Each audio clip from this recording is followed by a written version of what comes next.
Assalamualaikum. Waalaikumsalam warahmatullahi wabarakatuh. Baik, selamat siang Bapak Ibu. Siap. Apa kabar semuanya? Alhamdulillah. Untuk absen. Hadir semuanya? Ya, alhamdulillah. Saya doakan ya Bapak Ibu sekalian yang hadir dalam perkuliahan ini bisa terus diberi obat kesehatan, kemudian diberikan semangat untuk belajar ya, untuk terus menggali ilmu pengetahuan dan jangan pernah tinggalkan agama. Karena akhir ini ya, ini akhir zaman. Bagaimana para pembenci Islam terus menggerogoti kita dari segala cara, ada dari pernikahan. Supaya kawan juga dikafir, maka seorang yang dicintainya dari antara lain kadang-kadang mencari kesempatan. Seorang perempuan yang cinta dengan seorang pemuda, sementara pemuda ini seorang yang di luar Islam, terakhir dia nikah, pindah agama seperempuan. Karena seorang cinta sekali dia kufar, berarti seperempuan tadi dari kafir. Ini banyak kejadian. Ketahuilah kata Allah, inna dina indallah Islam. Baik, Bapak Ibu sekalian yang dirahmati Allah Subhanahu wa taala, ya, kemarin kita telah membahas mengantar tentang metodologi studi Islam. Ya. Sekarang kita masuk pembahasan seputar relasi agama dan juga ilmu pengetahuan. Siapa yang mengetahui apa itu ilmu pengetahuan? Karena ini kajian kita sekilas tentang ilmu pengetahuan dan agama. Bagaimana korelasi antara ilmu pengetahuan dan agama ini? Maka terlebih dahulu kita harus paham apa itu ilmu pengetahuan, kemudian apa itu agama. Coba kira-kira, silakan. Ya. Coba Fatimah. Pengetahuan itu adalah senantiasa menyelidiki, menemukan, dan meningkatkan pemahaman manusia tentang alam semesta berdasarkan bukti empiris. Iya, artinya ilmu pengetahuan itu proses untuk mencari segala sesuatu ya tentang kebenaran dari ilmu, namun dibuktikan dengan empiris. Nah, itu kalau ilmu pengetahuan. Artinya kita dalam proses mencari ilmu pengetahuan ini harus ada bukti konkret, ada empirisnya. Tidak bisa kita bilang ini pengetahuan, tapi ditanya mana buktinya, mana dasarnya, tidak bisa.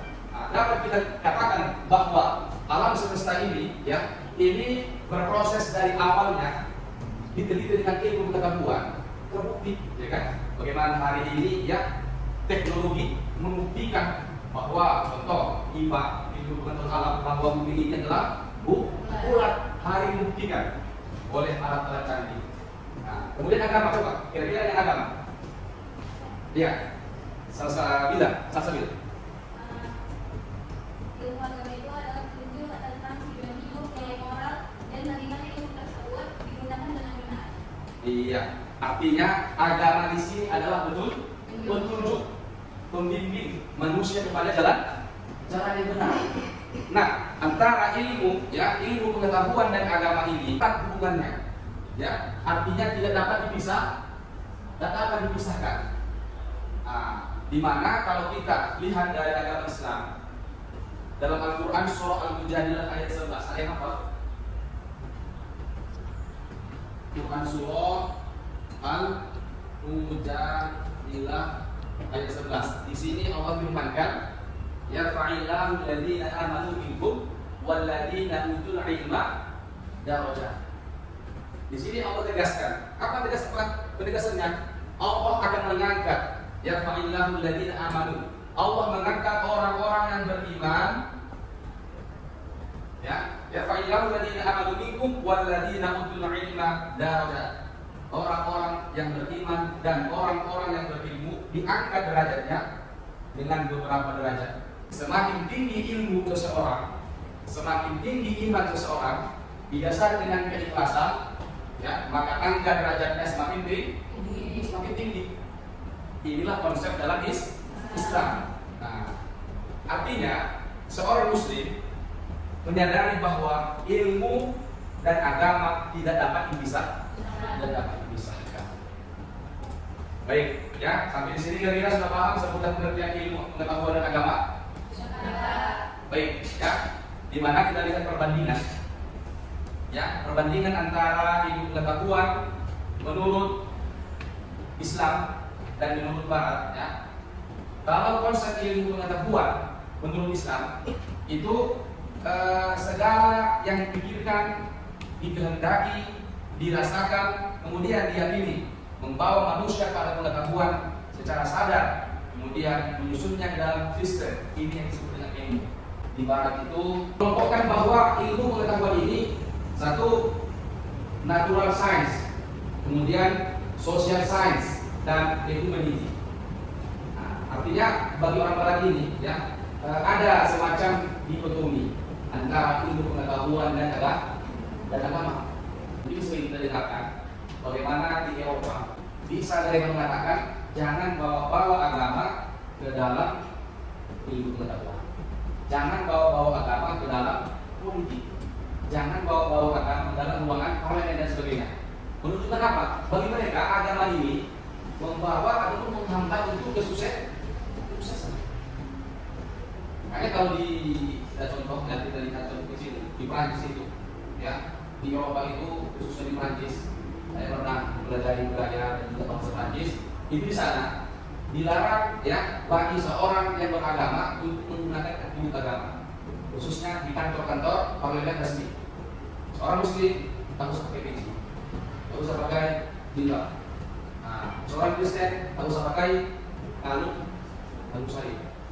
Dan untuk muslim, ketika agama dibawa kepada parlemen, kepada politik, kepada pendidikan, kepada budaya sebagainya, menurut Bapak Ibu sama nggak dengan barat?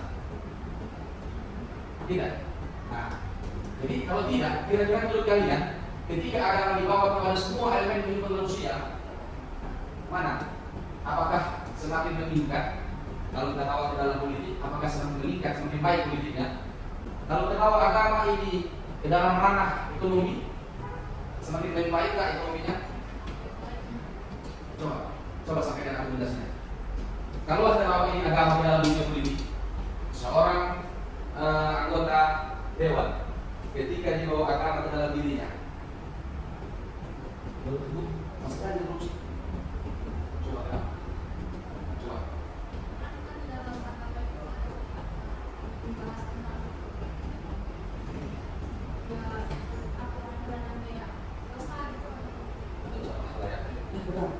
Ketika agama dilibatkan di dalam segala hal, maka ada dia dua pilihan. Kalau dikerjakan berpahala, ditinggalkan berdosa. Jadi kok kalau ditanya hari ini ada seorang anggota DPR yang muslim tapi berani korupsi, coba kira-kira ketika dia korupsi itu apakah di luar dia agama atau tidak? Iya benar. Ketika dia korupsi sudah ditinggalkannya iman, yang iman ini sebagai dari agama. Nah, tidak dikatakan seorang mukmin, seorang beriman itu ketika dia mengerjakan dosa, makanya tidak disuruh untuk selalu beriman, disuruh untuk selalu bertakwa. Makanya kalau kalian dengarkan mungkin pernah di masjid Al-Khatib, ya kan, dia ajak jamaah, ya ayyuhalladzina amanu taqullaha, kata dia, hai kalian orang-orang beriman, bertakwa kamu pada Allah, kata dia kan. Memang ini kalau sudah beriman orang itu, bertakwa orang itu, maka sudah pasti segala kemungkaran, segala kejahatan pasti akan ditinggalkan. Sekarang Bapak Ibu, jadi coba berikan sama saya bukti ataupun contoh siapa tokoh, apakah dari zaman dahulu sampai hari ini yang beriman dan bertakwa, kemudian tidak punya ilmu pengetahuan sehingga dampaknya untuk diri dia ataupun negaranya ataupun yang dipimpin menjadi sukses, menjadi maju. Artinya ilmu pengetahuan dan agama tadi berdampak positif untuk daerahnya, apalagi untuk pribadinya. Coba lihat. Ya, silakan. Iya benar. Satu di antara Nabi Muhammad. Coba bayangkan bagaimana manusia yang usianya hanya berapa? 63 tahun usianya, tetapi dampak dakwahnya hampir seluruh dunia. Kenapa? Karena imannya, karena ilmunya. Oke, kalau kalian katakan dia Nabi, oke. Selain Nabi Muhammad, coba. Saya kan Nabi, lihat kata orang kan. Coba selain Nabi. Sunafan, benar. Bagaimana Sunafan? Dari iya, dari ekonomi ya, ekonomi dagangnya jujur, amanah, sehingga usahanya sukses. Dan sampai hari ini Bapak Ibu sekalian, kalau pernah umroh ke Makkah, ke Madinah, di Madinah ini masih ada hotel, masih ada kebun atas nama Utsman bin Affan. Itu zaman Nabi, sahabat. Kalau di zaman hari ini kira-kira ada nggak? Ya, Almarhum BJ. Almarhum BJ. Ya, dari segi ilmu pengetahuan dapat beliau ya. Ilmu pengetahuan dapat. Kemudian apalagi iman juga dapat. Kalaulah kita telisik bagaimana ya riwayat hidup beliau, subhanallah. Kira-kira di luar Indonesia ada nggak? Saya kira di zaman hari ini masih belum. Ya, saya rasa Bapak Ibu sudah memahami ya. Artinya relasi antara ilmu pengetahuan dan agama ini tak dapat dipisahkan. Jika ilmu semakin canggih, semakin ada riset penelitian, maka dengan agama akan terus berhubungan. Contoh kecil, ya, ketika seorang dokter ketika itu, ini seorang dokter dari Prancis, namanya Maurice Bucaille. Dia ini seorang ahli bedah. Jadi dibawalah pemimpin dari Mesir dibawa ke Prancis. Untuk apa? Diteliti. Saat diteliti, kenapa bumi ini bisa utuh? Sementara bumi yang lain hancur. Padahal sudah ratusan tahun. Ternyata saat diteliti dapatlah di rombongan si bumi tadi semacam zat dari zat garam. Dari situ pikir dia, ternyata dari zat garam lagi. Ditanya pengawalnya, ditanya aslinya, pribadi. Coba kenapa bisa membutuhkan garam? Apa penyebabnya? Coba cari. Dicarilah di dalam kitab Injil. Tak ada yang menjelaskan tentang keawetan dirinya. Terakhir mereka menemukan, ya, pernah ini si Maurice ini ikut dalam konferensi bedah sedunia di Arab. Di sana menjelaskan tentang bagaimana semua organ tubuh manusia ini ketika meninggal pasti akan hancur. Cuma kenapa ilmu ini tidak hancur? Bertanya dokter, dokter plus dokter ya. Bertanya sama diri tadi, kenapa? Apakah ada dalam kitab kalian tentang keutamaan bumi ini? Ada. Di mana? Dalam Quran surah Yunus. Kata mereka, dijelaskan di sana bagaimana Allah Subhanahu wa taala mengawetkan, ya, menjaga utuh jasadnya ini untuk apa? Untuk diambil ilmu pengetahuan oleh manusia setelahmu. Jadi hari ini kalau ada kajian tentang ilmu pengetahuan, ketika disondingkan dengan Al-Quran, disondingkan dengan kitab Al-Quran, maka tak satu pun ada yang bertentangan. Pujilah dia, selalu dia telah ilmu Allah, bersahadat dia. Kata Profesor Dr. Maurice Bucaille dari Prancis. Masih banyak lagi ilmuwan-ilmuwan yang meneliti tentang alam semesta. Ketika dikaitkan dengan Al-Quran, dibahas dalam Al-Quran. Bagaimana dari manusia?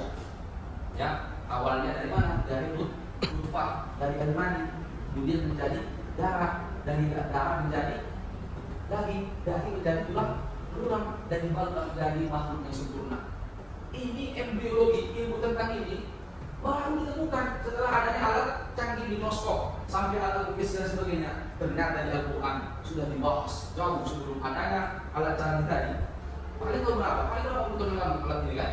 Sementara dalam Al-Quran yang sudah 5 tahun lalu sudah masih Al-Mu'minun ayat 13 sampai 15 jelas bahwa tentang ilmu embriologi.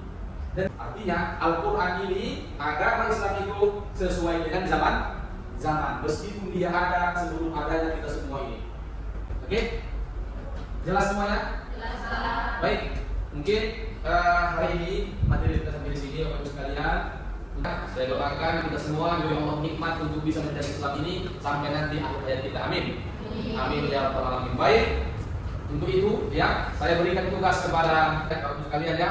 Tugasnya kalian cari ya sebanyak-banyaknya tokoh ya. Tokoh yang mengkombinasikan antara ilmu pengetahuan sehingga dengan ilmu pengetahuan dan agama ini bisa mensukseskan apakah dirinya, apakah keluarganya, apakah negaranya, ataupun pokoknya dampaknya dirinya. Ketika dia berilmu, beriman, dampaknya apa untuk dirinya. Ini nanti tugasnya tidak hanya agama Islam saja, artinya agama, seluruh agama. Dia beragama, apakah dia Kristen, Hindu, apakah Buddha, ya, dan itu. Jadi saya bagi tugas dari dengan kelompok ya. Oke, sepakat semua ya? Baik, terima kasih atas pertemuan hari ini. Semoga Allah Subhanahu wa taala membalas atas amal kepada kita semuanya. Amin. Ya rabbal alamin. Kita akhiri pertemuan ini dengan doa kifaratul majelis. Subhanallahumma wa bihamdika asyhadu an la ilaha illa anta astaghfiruka wa atubu ilaik. Assalamualaikum warahmatullahi wabarakatuh.